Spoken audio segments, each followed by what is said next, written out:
हाँ जी, वेलकम आपका अपने यूट्यूब चैनल स्टडी ऑन मंच शिक्षा हब पर। आज की अपनी नेक्स्ट एमसीक्यू सीरीज़ है। ठीक है, कल हमने थ्योरेटिकल पोर्शन किया था थ्योरी ऑफ डिमांड वाला, वो चैप्टर आप ध्यान से देख लेना। तो आज की है नेक्स्ट वीडियो हमारी एमसीक्यू सीरीज़ की।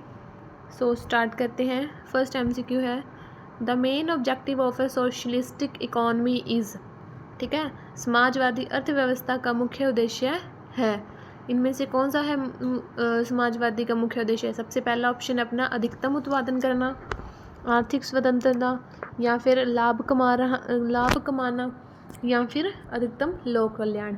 तो सोलिस्टिक अपनी कितने प्रकार की थी इकॉनमी, अर्थव्यवस्था कितने प्रकार की थी? 3 प्रकार की थी। ठीक है, एक थी कैपिटलिस्टिक, ठीक है, दूसरी थी सोशलिस्टिक और तीसरी थी मिक्स इकॉनमी। ठीक है, कैपिटलिस्टिक में क्या था हमने देखा था, जिसके अंदर हम क्या करते हैं, प्रॉफिट मैक्सिमाइजेशन को महत्वता देते हैं। ठीक है, और जो सोशलिस्टिक है उसमें हम क्या करते हैं, सामाजिक कल्याण को महत्वता देते हैं। और मिक्स में क्या होते हैं, दोनों चीज़ें होती है, सरकार का भी कंट्रोल होता है स्रोतों पर, और जो हम हैं प्रॉफिट भी कमा रहे होते हैं, मार्केट फोर्सेस का भी पूर्ण रूप से कंट्रोल होता है। ठीक है, तो इसका आंसर क्या आएगा, मैक्सिमम पब्लिक वेलफेयर। ठीक है, अधिकतम लोक कल्याण, समाजवादी अर्थव्यवस्था में होता है अधिकतम लोक कल्याण। ठीक है, नेक्स्ट क्वेश्चन देखते हैं, which economy decision are taken on the basis of price mechanism. ठीक है, किस अर्थव्यवस्था में मूल्य तंत्र के आधार पर निर्णय लिए जाते हैं? ये वही चीज़ है अभी मैंने आपको बताया, किस अर्थव्यवस्था में लिए जाते हैं, कैपिटलिस्टिक में लिए जाते हैं। ठीक है, कैपिटलिस्टिक जो हमारी अर्थव्यवस्था है उसमें हम क्या करते हैं, किसके आधार पर लेते हैं, प्राइस के आधार पर लेते हैं, कैपिटलिस्टिक में लेते हैं।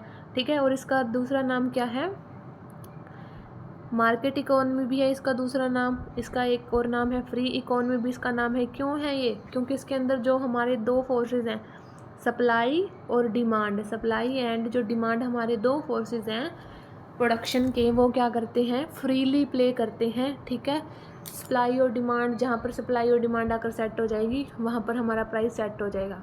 डिमांड कर्व मैंने आपको कल की वीडियो में बताया कि वो कैसा होता है, डाउनवर्ड स्लोप होता है।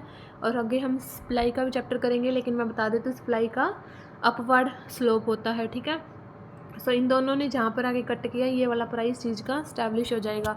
ठीक है, ये फ्रीली प्ले हो रहे होते हैं, डिमांड कर और हमारे सप्लाई कर फ्रीली प्ले हो रही होती है। ठीक है, इस वजह से क्या है, ये कौन सी इकोनॉमी है, ये है कैपिटलिस्टिक इकोनॉमी। ठीक है, इसका आंसर आएगा कैपिटलिस्टिक इकोनॉमी। ठीक है, अगर आपको ऑप्शन में ऐसे दे दिया जाता, ठीक है, अगर आपको ऑप्शन में दे दिया जाता पूंजीवादी इकोनॉमी, अगर ऑप्शन में दे दिया जाता free economy, market economy, capitalistic economy, और नीचे दिया होता ऑल ऑफ द अबव, तो आप किसको टिक करते, ऑल ऑफ द अबव को टिक करते, क्योंकि वो तीनों एक ही अर्थव्यवस्था के नाम हैं। उसके बाद है अपना next question, Indian economy is, कौन सी है इंडियन इकोनॉमी?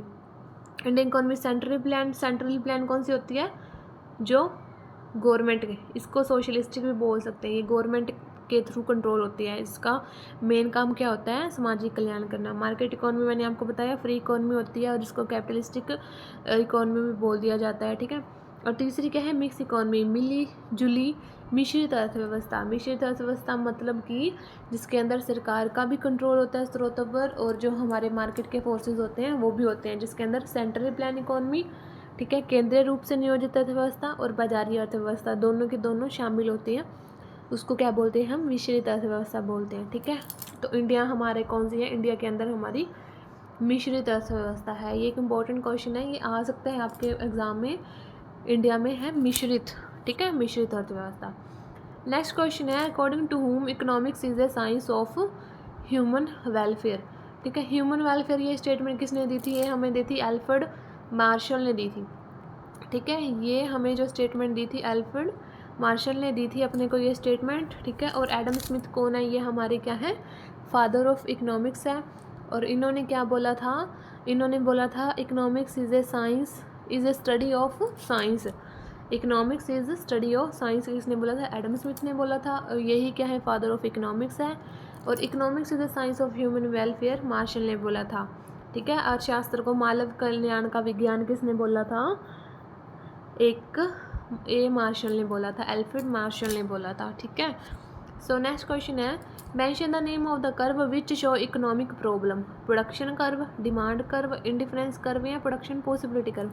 अब आपको मैंने क्या बताया था, हमारी जो 3 दिक्कतें थी वो हम कौन से में करते थे, पीपीसी कर्व ऐसे बनाते थे ना, जिसके अंदर अलग अलग कम्बिनेशन होते थे हमारे, ठीक है, 1 कम्बिनेशन, 2 कम्बिनेशन, 3 कम्बिनेशन, 2 वस्तुओं के, ठीक है, x वस्तु यहाँ लेते थे, y वस्तु यहाँ लेते थे, ठीक है, हम क्या बनाते थे, कम्बिनेशन बनाते थे। और यहाँ पर हमारी जो 3 समस्याएं थी, हमें क्या उत्पाद करना है, कैसे करना है और किसके लिए करना है, हम पीपीसी कर्व से हमने सोल्व करी थी। तो हमारी इकोनॉमिक प्रॉब्लम कौन सॉल्व करता है, प्रोडक्शन पॉसिबिलिटी कर्व करता है। ये भी बहुत इंपॉर्टेंट एमसीक्यू है, एग्जाम में आ सकता है, ठीक है। कौन सा वक्र करता है, उत्पादन संभावना वक्र हमारा इसका क्या आएगा, उत्पादन संभावना वक्र इसका राइट आंसर आएगा, ठीक है। उसके बाद है which of the following is situated under macro economics. अब मैक्रो इकोनॉमिक्स के अंदर क्या आता है, अब मैक्रो का मैंने आपको लास्ट वीडियो में भी मैंने आपको क्या बताया था, माइक्रो का मतलब क्या होता है, माइक्रो का मतलब होता है, मैक्रो का मतलब होता है बड़ा, ठीक है, क्या मतलब होता है कि बड़ा, मैक्रो का मतलब हो गया बड़ा, माइक्रो का मतलब हो गया छोटा। तो हम माइक्रो में क्या लेकर चलते हैं, हम माइक्रो में लेकर चलते हैं सारी की सारी इकोनॉमी को काउंट करते हैं, ठीक है, सारी की सारी इकोनॉमी को काउंट करते हैं। तो इसमें क्या है, अपना फर्स्ट ऑप्शन क्या है, नेशनल इनकम है, नेशनल इनकम भी पूरी इकोनॉमी की है, फुल एम्प्लॉयमेंट ये भी क्या है, पूरी इकोनॉमी की है, टोटल प्रोडक्शन ये भी क्या है, सारी की सारी प्रोडक्शन, तो इसके अंदर सारा का सारा इंक्लूड कर रखा है। तो इसका आंसर क्या आएगा, ऑल ऑफ दिस। मैक्रो के अंदर हम सारा बड़े लेवल पर काउंट करते हैं, एंटायर इकोनॉमी के काउंट पर काम करते हैं। तो राष्ट्रीय आय, पुनर्रोजगार, कुल उत्पादन और ये सभी, हमारा क्या आंसर आएगा, ऑल ऑफ दिस, ये हमारा आंसर सही होगा। नेक्स्ट क्वेश्चन है अपना, विच इकोनॉमी हैज़ को existence of private and public sector. किस इकोनॉमी में प्राइवेट और पब्लिक सेक्टर होते हैं, भी गवर्नमेंट भी है, सरकार भी है, ठीक है। इस तरह से भी क्वेश्चन मोल्ड करके दे सकते हैं आपको, ठीक है। लास्ट वीडियो में क्या था कि हमने क्या देखा था, कौन सी अर्थव्यवस्था है जो मिश्रित है, ठीक है, मिश्रित है। आपको ये क्वेश्चन भी दे दिया जाएगा कि प्राइवेट सेक्टर भी है और पब्लिक सेक्टर भी है, तो किस में है, मिक्स में है। आपको ये क्वेश्चन भी दे दिया जाएगा कि कैपिटलिस्टिक और सोशलिस्टिक का मिश्रण और किस अर्थव्यवस्था में होता है, तो वो भी आंसर मिक्स आएगा।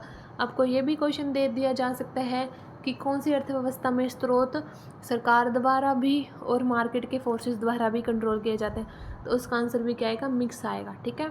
इस तरीके से भी आ सकता है भी प्राइवेट और पब्लिक सेक्टर किस में होंगे, वो होंगे मिक्स में होंगे, ठीक है। उसके बाद अपना नेक्स्ट क्वेश्चन है, which among the following in India is the nodal agency for estimation of poverty at the national and state level. ये आपका थोड़ा सा बेसिक्स है, या फिर आपके लगा लो थोड़ा सा अलग से इकोनॉमिक्स का क्वेश्चन है। आपको मैं मिक्स से क्वेश्चन करवाऊंगी, सिलेबस वाले भी कराऊंगी और ये बेसिक वाले भी करवाऊंगी, ताकि आपका कोई क्वेश्चन, किसी प्रकार का कोई भी क्वेश्चन ना छूटे। तो इसमें ये पूछा है, भारत में निम्नलिखित में से कौन राष्ट्रीय और राज्य स्तर पर गरीबी के आंकलन के लिए नोडल एजेंसी है, कौन सी एजेंसी करती है। अब जो हमारे सारे के सारे जो आंकड़े कलेक्ट करती है, कौन सी करती है, ठीक है, कौन सी राष्ट्रीय और राज्य स्तर पर गरीबी आंकलन के लिए नोडल एजेंसी है, तो वो कौन सी है, हमारी है प्लानिंग एजेंसी, जो किसके नीति आयोग के अंडर रहकर क्या करती है, आंकड़े कलेक्ट करती है, किसके, गरीबी रेखा के, मतलब गरीबी आंकलन के लिए डाटा कलेक्ट करती है नोडल एजेंसी, वो हमारी है प्लानिंग कमीशन। ये क्वेश्चन आप माइंड में रखना, ठीक है। भारत में निम्नलिखित में से कौन राष्ट्रीय और राज्य स्तर पर गरीबी के आंकलन के लिए नोडल एजेंसी है, तो वो है प्लानिंग कमीशन, योजना आयोग, ठीक है। नेक्स्ट क्वेश्चन है अपना, the minimum support price is, minimum support price is, न्यूनतम समर्थन मूल्य क्या है, ठीक है, वह मूल्य जिस पर किसान खाद्य व्यवसाय करने वाली कंपनियों को अपनी फसल बेचता है, या फिर जिस कीमत पर वहाँ के लोग किसानों से फसल खरीद सके, जिस कीमत पर सरकार किसानों से अनाज खरीदती है, वह मूल्य जिस पर फसलों को निर्यात किया जा सकता है। तो मिनिमम सपोर्ट प्राइस, अब आप जो आपको किसान लोग उनको तो पता होगा ना, मिनिमम सपोर्ट प्राइस क्या होता है, जिस कीमत पर जो सरकार है वो क्या खरीदती है, फसल खरीदती है, जिस रेट पर या जिस कीमत पर सरकार किसानों से अनाज खरीदती है, वो हमारा क्या होता है, मिनिमम सपोर्ट प्राइस होता है, ठीक है, न्यूनतम समर्थन मूल्य होता है। तो इसका आंसर क्या आएगा, थर्ड, ठीक है, थर्ड आंसर आएगा। नेक्स्ट क्वेश्चन है, प्रोडक्शन रिफर्स टू, ठीक है। प्रोडक्शन किससे, प्रोडक्शन हम किसको बोलते हैं?